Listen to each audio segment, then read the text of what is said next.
நிறைய சிங்கர்ஸ் கேட்கும்போது ரொம்ப ஆதங்கமா இருக்கும். ஒரு ஸ்டேஜ்ல வந்து என்னென்னமோலாம் பண்ணேன், பைத்தியக்காரத்தனமான. பிகாஸ் இன்னைக்கு வந்து நிறைய ட்ரைனிங் இருக்கு. நான் இப்படி வந்தேன் தெரியுமா, நான் இங்கே முதல் பாடினேன், இதெல்லாம் யூஷுவல், நிறைய சொல்லியாச்சு. பட் அதர் சைடு ஒன்று இருக்கு. இந்த cinema field and playback singing, பாடுறது, பாடினா வீடு கட்டிடலாம், பெரிய ஆளாயிடலாங்கிறது ஒரு பக்கம் வந்து எல்லாரோட கனவாகவும் இருக்கும், நிஜமாவும் நடக்குதுங்கிறது வேற. அதை தாண்டி இன்னொரு சைடு இருக்கு, தம்பிகளா அதை பார்த்துக்குங்க அப்படின்னு.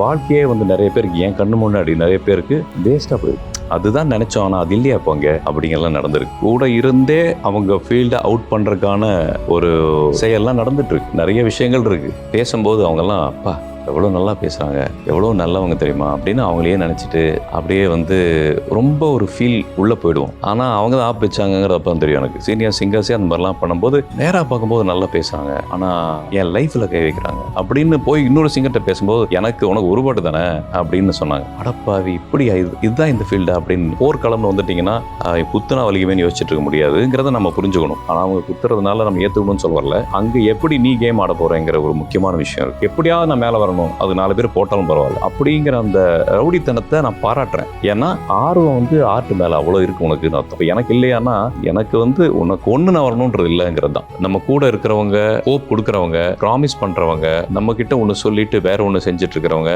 இந்த கூட்டம் வந்து நமக்குள்ள யார் இருக்கா அப்படிங்கிற அந்த ஆடு நம்ம கண்டுபிடிக்கவே முடியாது.